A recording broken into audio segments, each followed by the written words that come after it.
Allahu Allahu Allahu Allah.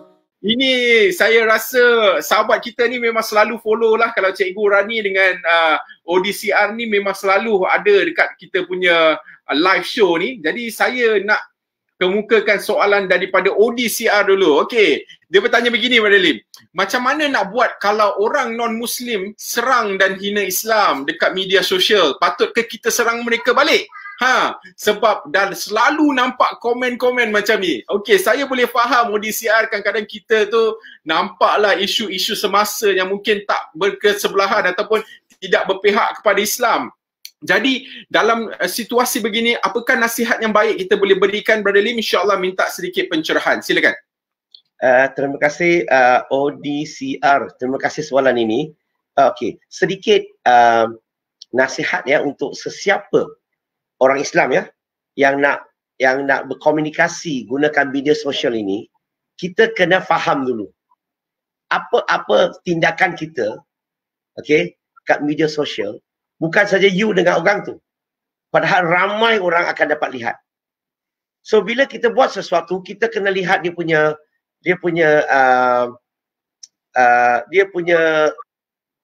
how to say consequences, apa yang akan berlaku selepas itu. So bila kita nak jawab, bila orang hina Islam, yang penting tu ingat, kalau you boleh tulis, mintalah orang-orang Islam jangan, tak perlulah kita menyerang balik. Okey, mungkin kita mula dengan salah faham. Tugas kita menjawab dengan secara hikmah, langsung, tak mau bawa emosi kat situ. Kita menjawab slow-slow, baik-baik. Kadang-kadang dia attack balik, kita jawab baik-baik. Sebenarnya you buat ni, bila kita jawab elok-elok ni, bukan untuk dia saja tah, untuk orang-orang yang tengok semua tu. End of the day, orang semua nampak apa? Oh, the Muslim are very rational. Even people attack their religion, they explain it slowly, nicely. Okay?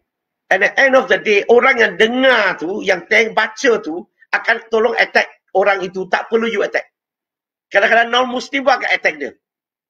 Nampak tak? So it's important that kita jangan emosi. Kita jangan lupa, ramai orang akan tengok. Kita akan wakil Islam. Kalau kita hantam balik, apa beza kita dengan kita? Kita bawa diri kita punya level sama dengan level dengan dia. Itu saya kurang setuju kita balas balik. Tapi balas dengan, dalam Islam, Allah suruh kita apa? Bila orang buat satu kejahatan terhadap kita, balaslah kejahatan itu dengan sesuatu yang baik. Itu yang pertama. Kedua, nak bagi gambaran supaya kita dapat faham. Kalau you dapat lihat, saya dengan Fadli sedang bercakap. Contoh okay? Contoh, saya ada kebenaran. I have the truth. Saya ni benar tau. Tetapi saya bercakap dengan suara yang tinggi. Saya cakap, you ni, oh no. Saya suara macam ni. Fadli jawab, ya Brother Lim. But, dia cakap baik-baik. Orang yang diri kat sebelah, diri kat mana-mana, orang yang tengah tengok ni, you lihat apa? You tengah lihat, saya ni tak betul. Saya ni nak gaduh. Saya ni emosi. Walaupun saya punya hujah berapa baik pun, dia akan jadi kosong kalau kita emosi. When we are emotional, orang akan lihat kita ni, okay, emosi, sebab tak boleh kawal, marah. So, nampak tak?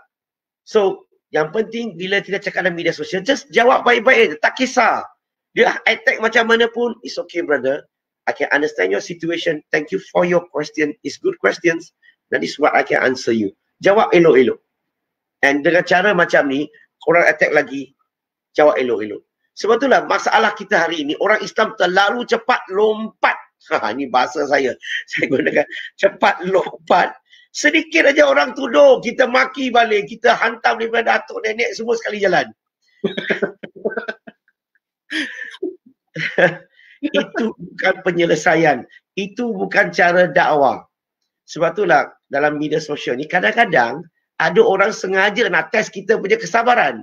Dia nak test kita. Kadang-kadang dia memang perancangan mereka. You tengok, dia buat macam ni. Kita melenting, kita maki. You see, you look at Islam. You look at Islam. You look at this. What happened you see? You see, you can see very clear. And they say that Islam is peace. You look at them. Nampak tak? So kita kena ingat, apa-apa yang kita buat public, you have to be sure that You bukan cakap dengan satu orang, you tengah cakap dengan ramai orang. So cara penyampaian, cara hujah, niat kita, ingat kita nak menyampaikan Islam. Walaupun pada masa itu, okay, dia attack, kita jawab elok-elok, tapi nampaknya macam kita kalah. Tapi ingat, daripada kacamata orang itu saja, tetapi kacamata orang yang baca, orang yang dengar, dia akan lihat kebenaran dalam Islam. Dan mungkin ramai akan tertarik kepada Islam kerana hujah kita itu saja. Wallahu alam. Wallahu alam.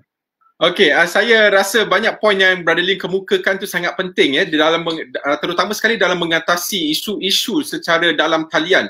Iaitu apabila kita ni nak reaksi ataupun kita nak react kepada situation tu, kita hendaklah pastikan bahawa kita sebagai seorang Muslim yang membawa image Islam ini, kita haruslah berwaspada. Janganlah disebabkan orang lihat kepada kita ni yang berhijab ataupun berkopiah, malah orang bukan Islam ni rasa mungkin kurang senang dengan Islam disebabkan tingkah laku kita dalam talian. Dan saya sangat setuju dengan apa yang Brother Lim kata tu, bila kita tu kadang-kadang maaf katalah dekat dalam talian online ni, kadang-kadang message ataupun komen yang kita nampak tu orang cakap outrageous lah.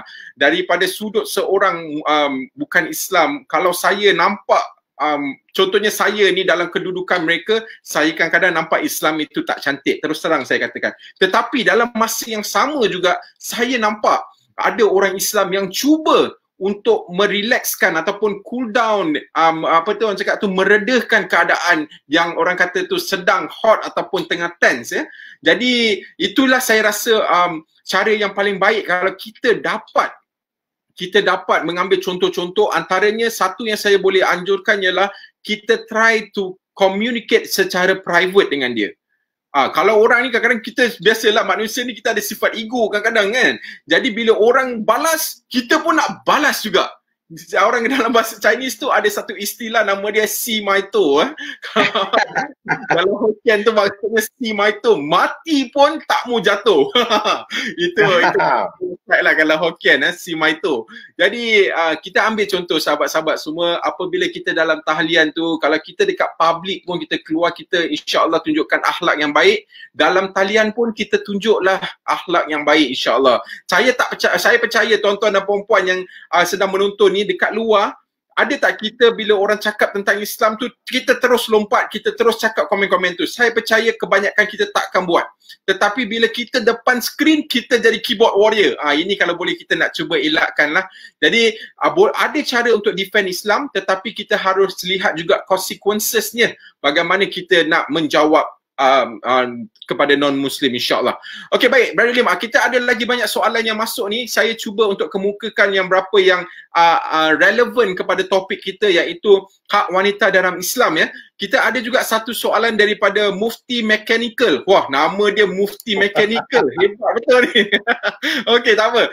Tapi soalan ni saya rasa dia lebih kepada soalan fiqh ya, ataupun soalan soalan akhirat, iaitu saya cadangkan Mufti Mechanical insya-Allah ikutilah siri yang akan datang ni, di mana kita akan menjemput ustaz yang memang belajar dalam bidang ni. Terutama sekali contoh saya boleh bagi Ustaz Muhammad Khairil Anwar, ataupun kita panggil dia Ustaz KA. Dia akan berkongsikan tentang ilmu Al-Quran. Ilmu Al-Quran di sini dia akan banyak pecahan-pecahan dia diterangkan bagaimana kita nak mendekati Al-Quran dan juga nas-nas daripada dia. Sebab soalan yang anda tanya ni, kalau tempat kita di syurga nanti di tingkat paling bawah, adakah kita kekal di sana selamanya? Yang saya faham, walaupun kita masuk syurga, jika kita berada di tingkat bawah, permintaan kita adalah limited. Contohnya hanya diberikan 70 bidadari. Ini soalan daripada Mufti Mechanical lah. Jadi saya anjurkan sahabat Mufti Mechanical nanti ikuti program bersama Ustaz Khairil Anwar setiap Jumaat bermula minggu depan, dan ajukan soalan ini kepada dia. Saya rasa dia akan, orang cakap tu, he will do justice to the question even better lah insya-Allah. Okey, seterusnya saya nak ambil soalan daripada Suhaili Yusof ya, Brother Lim. Okey, soalan dia begini ya. Iaitu saya tunjuk di skrin. Assalamualaikum, boleh saya nak tahu, Waalaikumsalam warahmatullahi, boleh saya nak tahu antara sunnah-sunnah Nabi Muhammad SAW yang suami isteri boleh terapkan, amalkan dalam perkahwinan. Terima kasih. Allah.